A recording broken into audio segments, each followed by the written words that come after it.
looked at me with a weird look on your face, meaning, what does that mean? But you got it, right?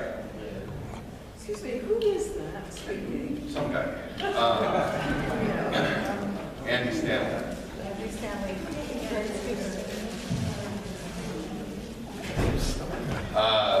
I actually had the opportunity to see Andy Stanley live at a leadership convention down at Saddleback Church. He is, and obviously he's the son of Gary. Charles. Oh, Gary's his brother. Andy, yes, Charles. Dynamic duo when it comes to ministry. These guys really have it on the ball. So this is going to be an interesting series. You know, questions are going to be real basic, but here's the thing. How many of you can actually sit there and in a roundabout way, if you can come into Fusion for any period of time, you know that the things that we've been talking about really comes down to I. You know, we've talked about selfishness, right? What's PA's big thing? Huge problem in relationships, pride and selfishness. So put that pride thing, I'm too proud to be able to say I'm sorry. And you know, the relationship is my time, or you're too selfish because it's all about me, which in proper English is I, right? So we've kind of touched on this before, but now you're hearing it from somebody else, so all the things that I've been teaching you are now backed up by somebody reputable. Because now I'm, you know, I mean, I'm just really nobody standing up here, but now you got somebody that's on video, although I'm on YouTube. That's right. Worldwide.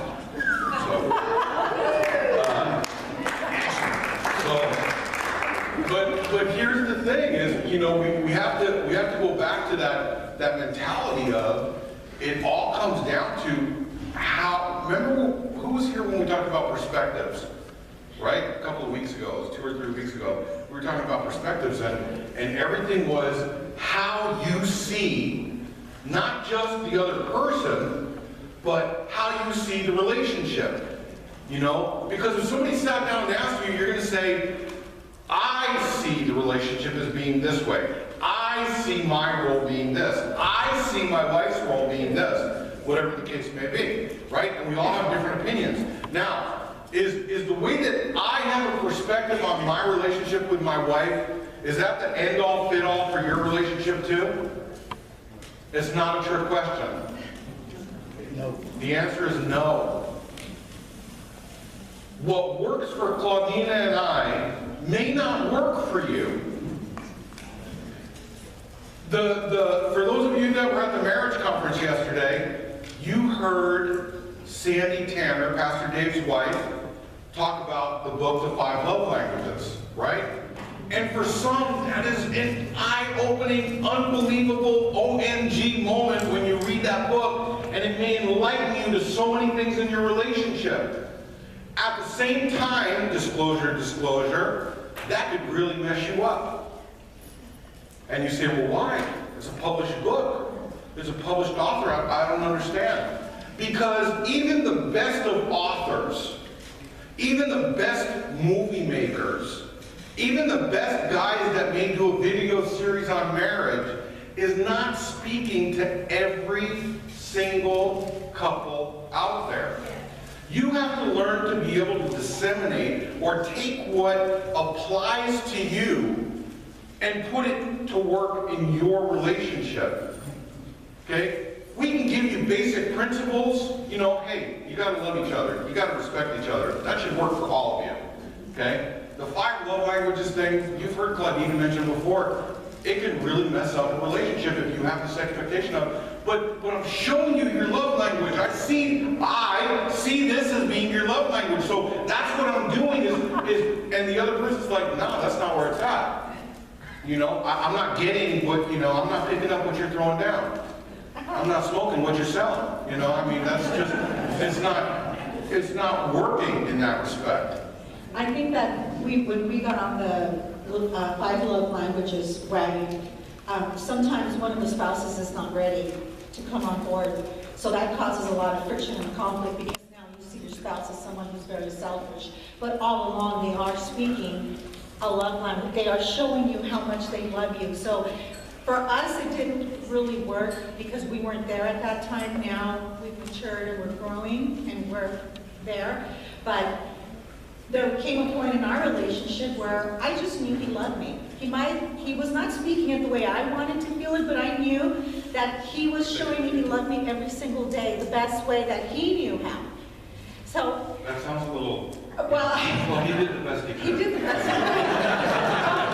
You know, my love language was very different, you know, so we weren't there, and it could have gotten ugly because, you know, I was telling him, you're not speaking my love language. And now we're fighting, so we're not. Not now. Not now, but we weren't fighting before, and now we're fighting, so we have to make a decision that we know we're committed, we know we love each other, and I thought it was cool to accept how he showed me he loved me. Right. And it was okay for me. But that's a good book, it is a good book. It is, Don't let it but you got, that can't be your Bible. Yeah. You know, you have to take everything and be able to pick and choose what's going to apply to you. You know, Claudina's right. I was raised in the kind of way it's like, well, how do you show somebody you love them? You take care of them. What does that mean? Well, you provide for them.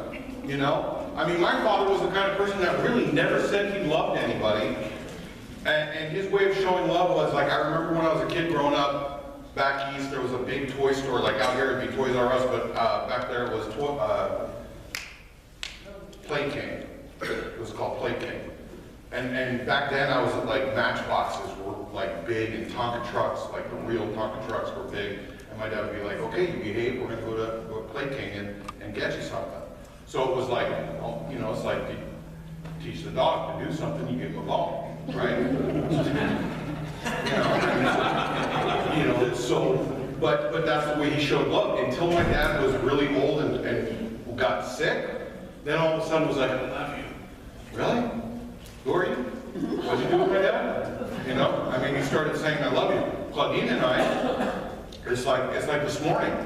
You know, this morning we're getting ready to go to church. And we were talking about something, I don't remember what it was. And we're in the bathroom, and our bathroom is like 2 vanity sinks, huge mirror, wall to wall. Like huge mirror. We'll leave it at that. So anyway, I'm talking to her, and she goes, did you see the way that you just talked to me? And I said, no. Okay, do you see what I'm doing right now when I'm talking to you? I talk with my hands, right? How many of you know, you've been around for a while, if you tied my hands behind my back, it'd be like taping my mouth shut. Okay, I can't talk without moving my hands, it's really hard. So she goes, look in the mirror and do what you just did to me. So I looked in the mirror. And I did what I did. And she goes, do you see? And I said, I see. I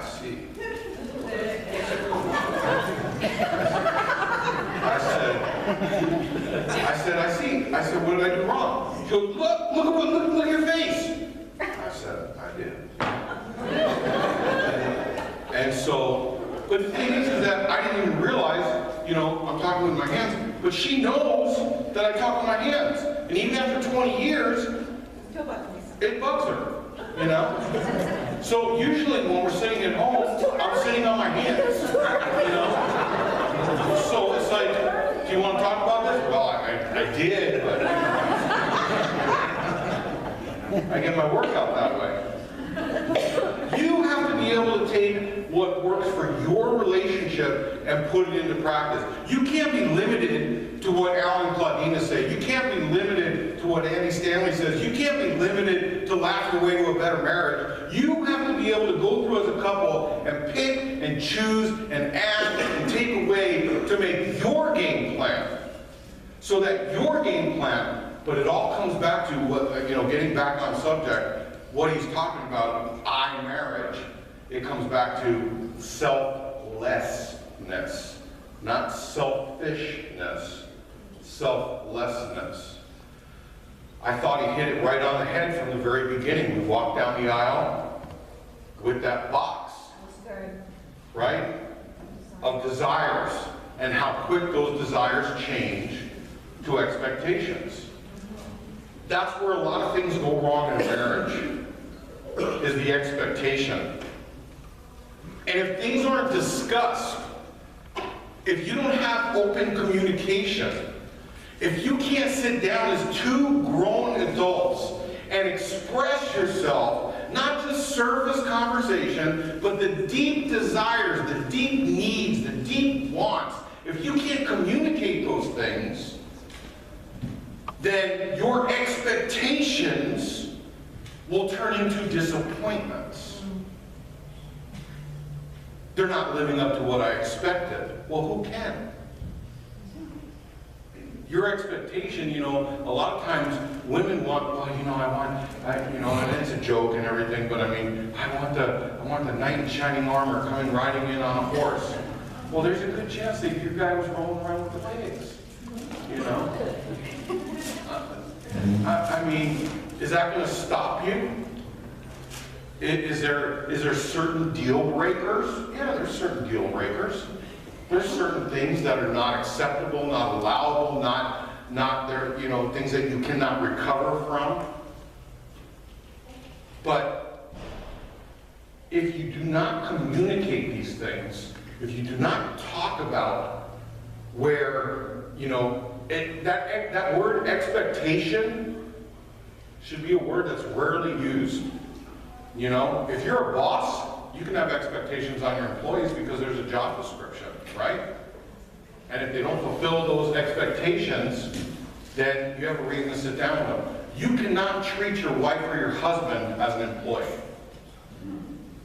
That's not how it works. Okay? The job description for a husband or the job description for a wife varies from your marriage to your marriage to your marriage to your marriage, because maybe in your marriage you've never dried a dish in your life, or washed a dish in your life, or vacuumed the floor. Where's the power button on this thing, babe? You know? It's a vacuum. See that red thing? Oh wait, yeah, but I turned it on. Yes, there's a cord. Plug it in. Okay? Maybe that's you. Or I know of couples that have gotten together before, and the wife comes in, and it's like, you know, I've never cooked a day in my life. Really? Do you know how to use a microwave? Absolutely. Okay? But if you have that expectation of, you grew up in the house and your mom cooked bomb, right? Nobody cooks like your mom anyway, right? Don't ever tell your wife that your mom's is better.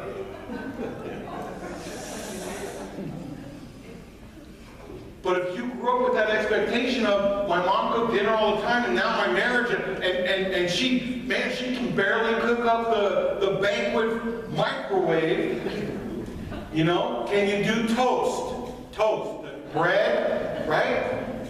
You're going to have disappointments because your expectations have been depleted. And we talked about expectations before. Expectations can kill a relationship. Because the first thing when you get disappointed from an expectation is now you've got a chip on your shoulder about the other person. Well, they're not fulfilling my needs. But somewhere down the line, when you said I do, somewhere when you made that commitment, when you agreed to get together, it didn't become about you. It becomes about the other person. Right? See, y'all are quiet. It's like, wait a second. When at what point did I have to give up? You know, I thought I was getting married to make me happy. Yes, but in order for you to be happy, you have to make the other person happy so that they're motivated to make you happy. You want to make the other person's life a living hell? Good luck with that. If you have the attitude, I'm not going to do this because they don't do that, you will go nowhere. It's not about punishing the other person. It's not about holding something over their head until they get it right. What makes you think that everything you do is right? Because to you, me, it's right. Because when I delegate it, I'm happy. But it's not about you, Buttercup. It's got to be about the other person. I tell people all the time, and I'm going to keep on saying it, if you concentrate your efforts on making the other person first, and they can put that same effort forward to make you first, your relationship will be so much better because your main concern in life is making the other person happy. And I'm not talking about just, fine, we'll go to Carl's Jr. instead of Del Taco. Okay? That's not what I'm talking about, putting the other person first. I'm talking about in every life choice. I'm talking about in everything. Does that mean that you don't have boundaries in your life? Does that mean that you get walked on? Does that mean, no, that's not what that means. Because in a healthy relationship, you have those boundaries set up, you have that communication, you have those abilities to do those different things with your spouse. But what I'm talking about is, most things are just not that big a deal, you know? If you think about it again, think about the last argument you had with your boyfriend, husband. Well, it's one or the other, not both, okay? But think about the last argument that you had. Was it a stupid argument? Could it have been avoided? Was it really worth even arguing over? No. And I told them that. They were wrong. They shouldn't have argued with me. Good job! Right? Because, you know, you were right. And you know, the funny thing is, you hear it in movies, you see it on TV shows, you've heard me say it, gospel truth. You know, the reality of it is you can be one of two things. You can be right or you can be happy. Which one do you want to be? So that's the advice that the guy gave his son when he was getting married. Right? Son, you can be right or you can be happy. I've been married 27 years, I haven't been right in 17, but I'm a happy man. Right? Because you're going to learn. And that not only goes for the men, but it goes for the women. Women, why? You are probably more bent. No, that's not true. It's probably a 50-50 thing. But why are we so bent on being right? There's nobody smarter than us. Problem is, it's all of us. I'm the smartest here. No, Bill. Okay, you had me worried. Your eyes were closed and I didn't see you breathing.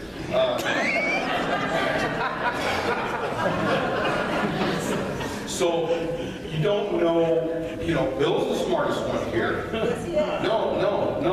Actually, Misty, you're probably the smartest one here, right? Thumbs up for Misty. All right. And Sergio's sitting back there going, man, they're all so stupid. I'm the smartest one.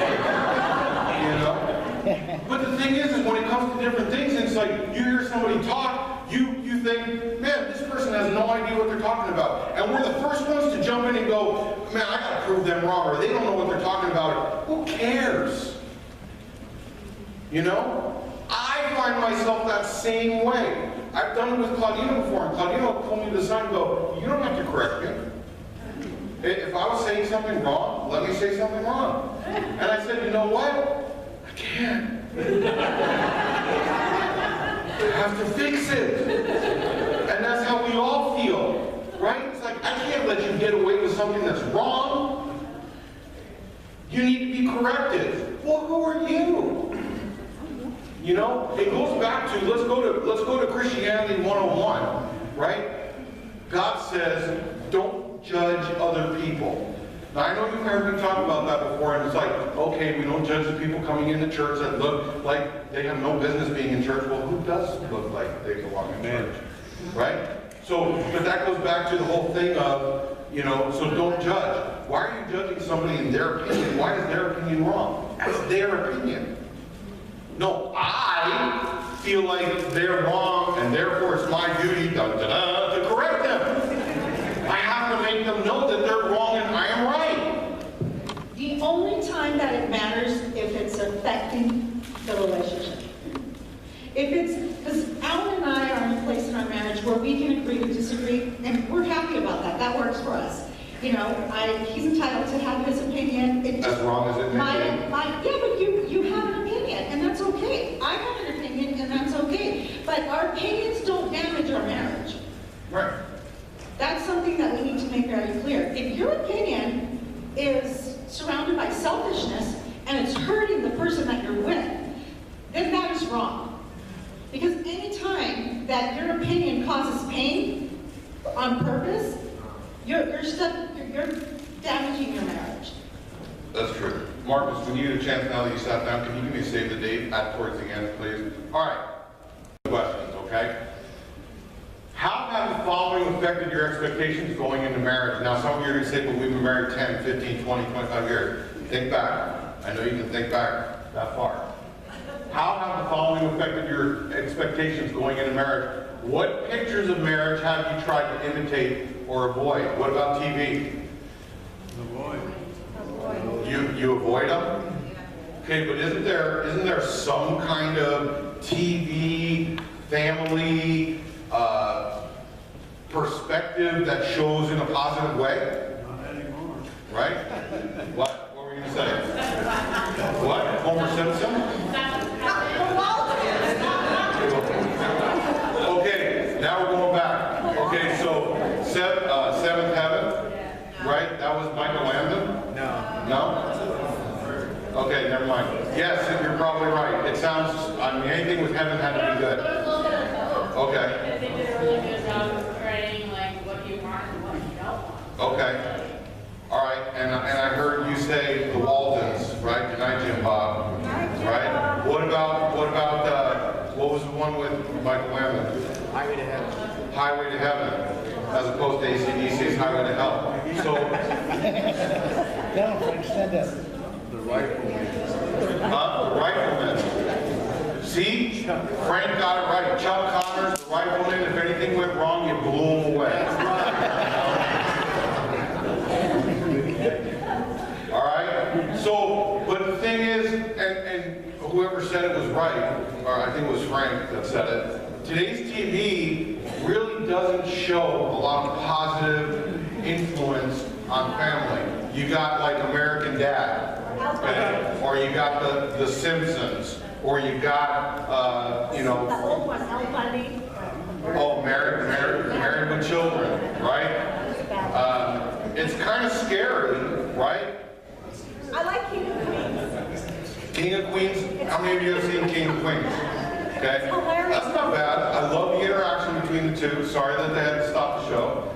But, so what about books or magazines? What portrays a good family book-wise? Huh? Good, Frank. The Bible, yes. Good one. But what about, okay, so that's one book. And of course, you're going to have some religious-based books of, you know, focus on the family and different organizations that do things like that. But there's probably more out there, media-wise, printed book-wise, magazine-wise, that will tear apart the family as opposed to build the I family. can't remember the name of, it just came out recently. There was a movie about a book or something. About what? I don't remember, but it was not, it's not good from what I heard. 50 Shades. Yeah, the 50 Shades of Grey. Oh, yeah. Oh, see, they all read it. They read it. They read it. And I think the back table went and saw the movie.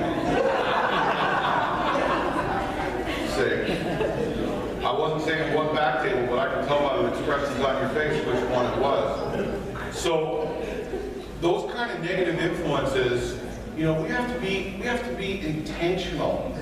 You know, listen,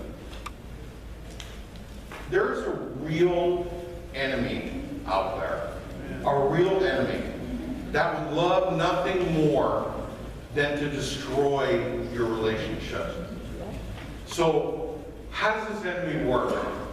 The enemy works in a lot of different ways. One of them is TV. One of them is books and magazines and movies and all those other things. But can I tell you this, and this may be something that you know or maybe you don't know, but you need to be aware of. Do you know that the enemy will use other people to destroy your marriage? Yeah. I know you all saying yes. But how about this? How about knowing how to recognize the attack of the enemy? Well, discernment may be one thing, but sometimes we get so blinded by our own expectations and our own selfishness that you don't even realize that the enemy is using somebody to whisper in your ear or to plant a problem, you know? that little innocent thing that happens at work between you and somebody else that you think is innocent may be the very seed that will come and destroy you. And we don't think of it that way. And you think of it as, well, it's the other person. Or how about an argument that starts and you really can't, how many times have you gotten into an argument with the other person and then when everything is resolved and you look back and say, what were we arguing about? Right? You can't even remember, because don't think for 1 second that the enemy won't start a fight between you two. It doesn't even have to be another person. It doesn't even have to be a TV show. It doesn't even have to be anything. It could be, listen, let me use this as an example because this happens all the time and it's really starting to just irk me, okay?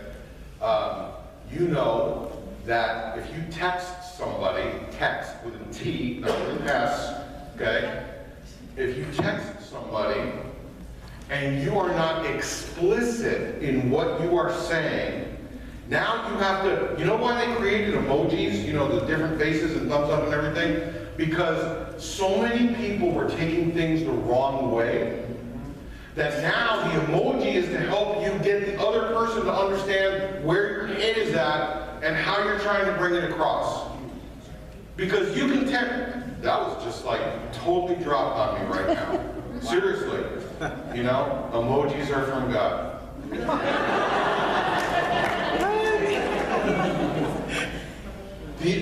Without the emojis, you text somebody something, how many of you have taken a text the wrong way? Come on. See, come on now. The rest of you have not taken the text the wrong way? I want to see the hands again. How many of you have taken a text? There it is. Some of you were like this. You know?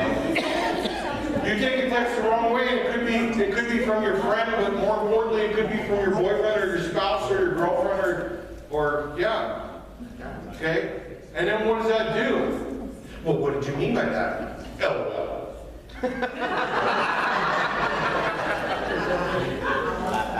You gotta throw in something so that the person doesn't take it the wrong way. And don't you know, how many of you will actually admit that an argument started over a text? Right? It's like, really?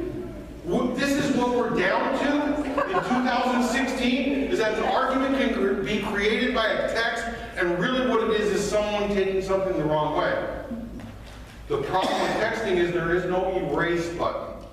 Right? Once you press send, you're done.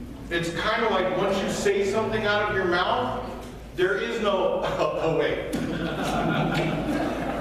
You can't take that back once it comes out of your mouth. Same thing too once you press the send button on your text.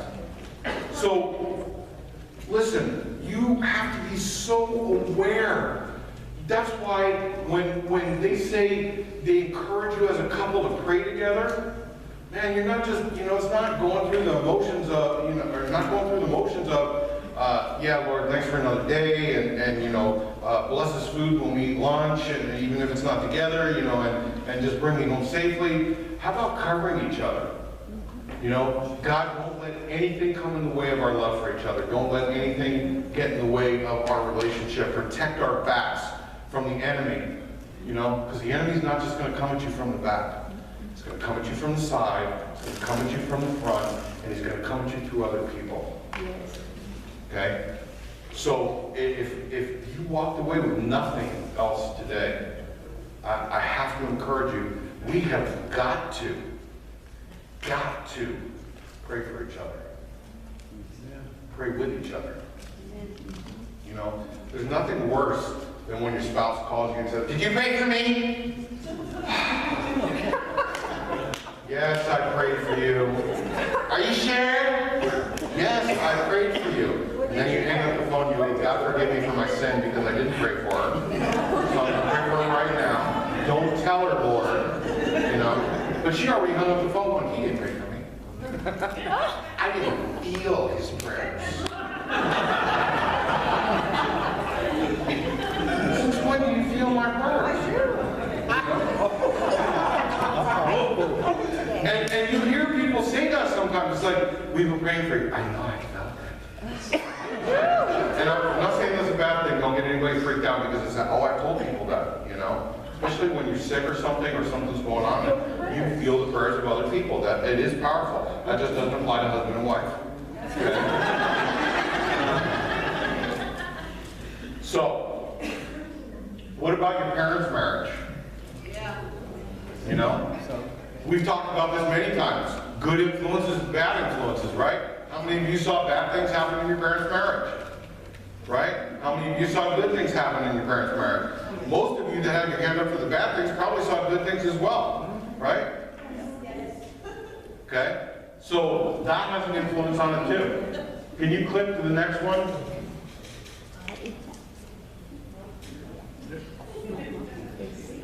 Have you ever felt like you just couldn't measure up, that you just couldn't meet the expectations you felt were placed on you? Maybe it occurred with your parents or your spouse or your boss or a coach or someone else. How does that affect your relationship? When somebody puts so many expectations on you, the expectations turn into limitations. Right? When you're given a challenge to be the best that you can be, but nobody has any expectations, I love it when someone says you can't do this. Watch me. Okay? Because your lack of faith just motivated me to go above and beyond and further than I could ever imagine I could do myself, just to prove you wrong. But if you allow somebody to manipulate your mind and you get down on yourself because I can't meet their expectations, I can't do this. Do you ever walk away from an argument with your spouse going, man, I can't do nothing right? Right? I know some of you guys are cheering up right now. He knows me. But I'm sure some of you women felt the same way. Your husband's never satisfied. You make something. Well, you know, it could have been a little more well done. Yeah. Well, arsenic probably caused it not to get so well done. Choke on that. Okay. So, don't use arsenic, ladies. It's traceable. It's traceable. You have to find something that's not traceable. Okay? No, but seriously, you know, or you know, you get with. You get married and you know, you do your first load of laundry as a wife, and it's like, you know, I like my shirt starched. Really, how about if you iron them yourself, butts? You know? Because, but it's the unappreciation. It's the unappreciation. You know, it's not the fact that it's like, you know, thank you for ironing my clothes, because, you know, sometimes in a relationship it's like, I don't do laundry, you're gonna have to do your own laundry. Okay, we'll work that one out, you know? But let's say they go and they take it upon themselves to do that the first time. It's like, yeah, you didn't do that. Man, you're just stepping into it. Because the next time you get your shirt back, it's going to walk by itself. It's going to you know? So you have to be really careful. I mean, people feel unappreciated, and then once they feel unappreciated, you're not going to do it anymore. You know? You do that for your kids, because you know the kids are unappreciated little rugrats anyway, but it's almost an obligation until they're like a certain age, and it's like, nah, I'm not doing it anymore. Right? All right, next. That was, yeah, there you go. What about leaving? Why is your option sometimes, why is this option sometimes tempting? You know?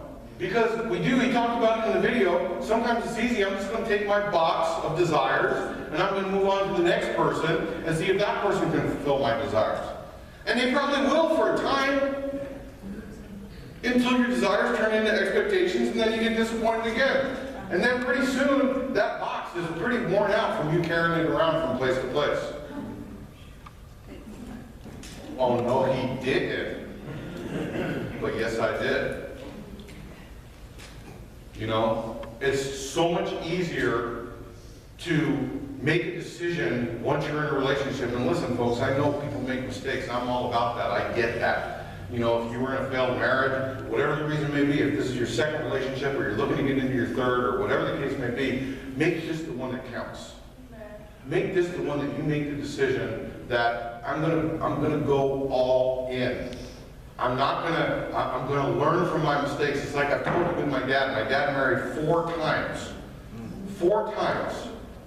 And every time I talk to him, we talk about relationships like, this one this, and this one that, and this one this, and I'm thinking to myself, Dad, you think after 4 women it might be you?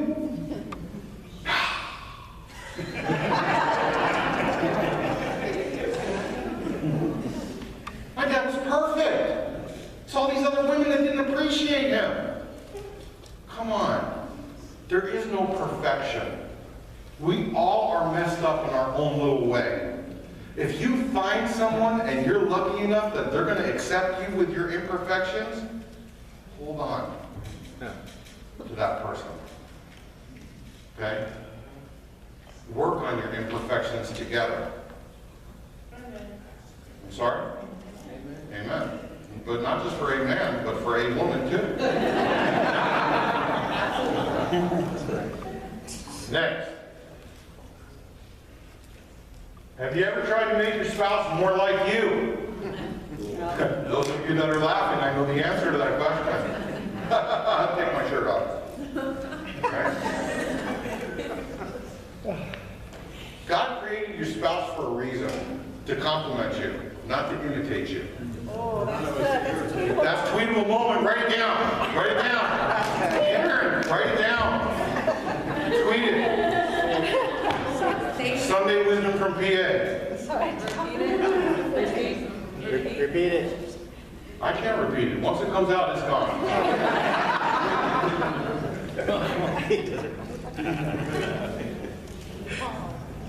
Who didn't repeat it? Your house. What was it? God made you to your spouse to compliment you, not to imitate you. Ooh, free Chick-fil-A for you.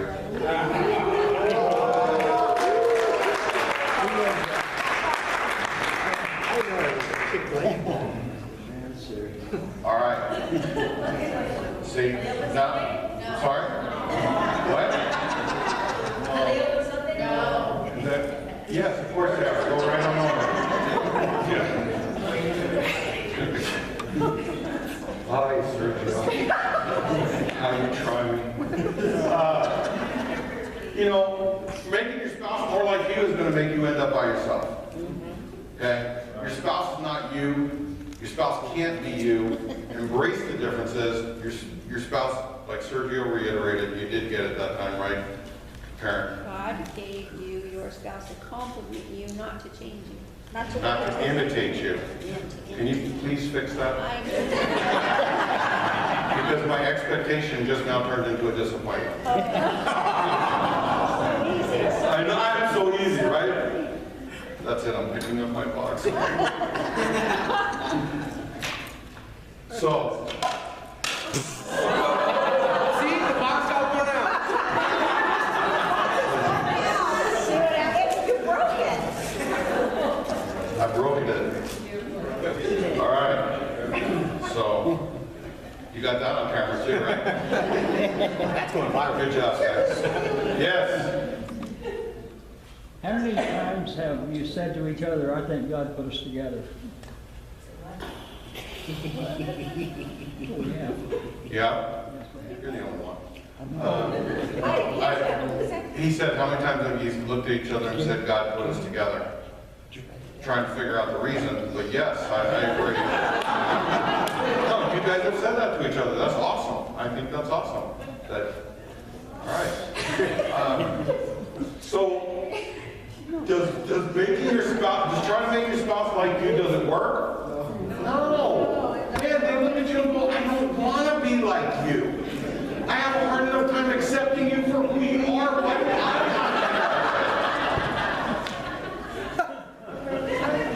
right? Easy at mine. So, the message that you're sending to your spouse when you try to get them to be like you is not the message that they want to hear. You know, I want you to be you. I want me to be me. And I want to be able for us to come together in the middle and be one. You know, that's the whole idea. know? Is it easy? No. It's not easy.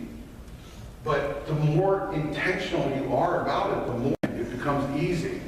Listen, you can't wake up one morning and go, I want to be an architect, and just stop drawing and expect people to take you serious. You want to be an architect, you go to school, and you work at it, and you learn, and you get tested, and you have to pass the test in order to go to the next level. So too is your marriage. Dang! Just keep going, girl. Just keep tweeting. Yes. Claudina said Of something. course it was bugging me. Nothing I said.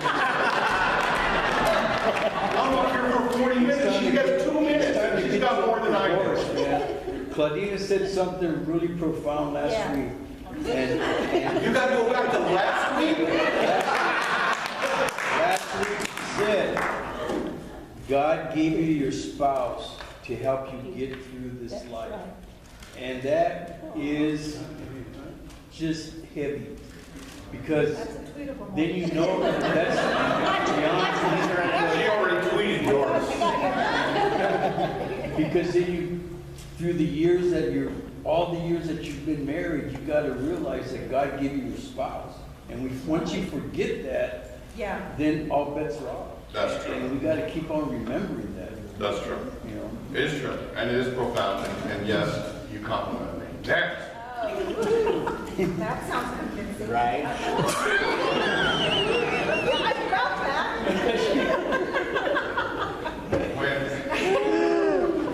Help me, YouTube land. When expectations collide, one of the most popular options is to compromise. But compromise can backfire when you're more committed to your marriage than you are to your partner. So what he was talking about in the video is you have to be committed to your partner and not the marriage. That's right. Does that make sense? I have something to say about that. Yeah, but your hand didn't go up first, so I have to go back to Mr. Myers. Yes. Just one point on compromise. There was nothing wrong, in my opinion, with compromise. Compromise turns into agreement, and agreement turns into selfless sacrifice. That's the instinct. So I don't have a problem with compromise. No, compromise is a great thing. It will resolve many issues in your relationship. You have to be a great negotiator, a great compromiser in order for the relationship to continue being healthy.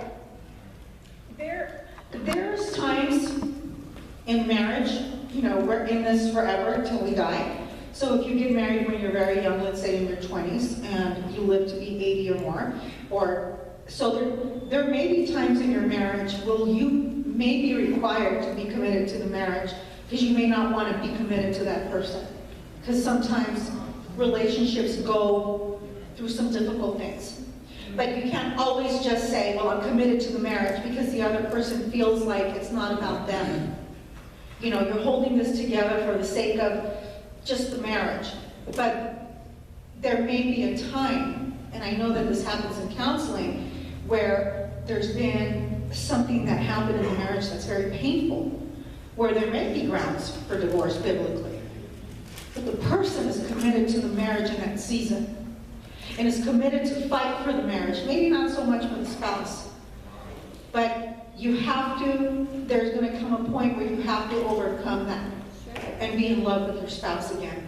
Yeah, there's a lot of people you've heard of, people that, they're basically just living together and they're staying together until their kids graduate and then they're going to split up afterwards and they're just staying together for their kids, And you think the kids are so stupid that they can't see through that? So what you're basically teaching the kids is, this is the way mommy and daddy live, so when you grow up, you live separate lives, and when you get married, you have separate lives, right? That's not how it works. You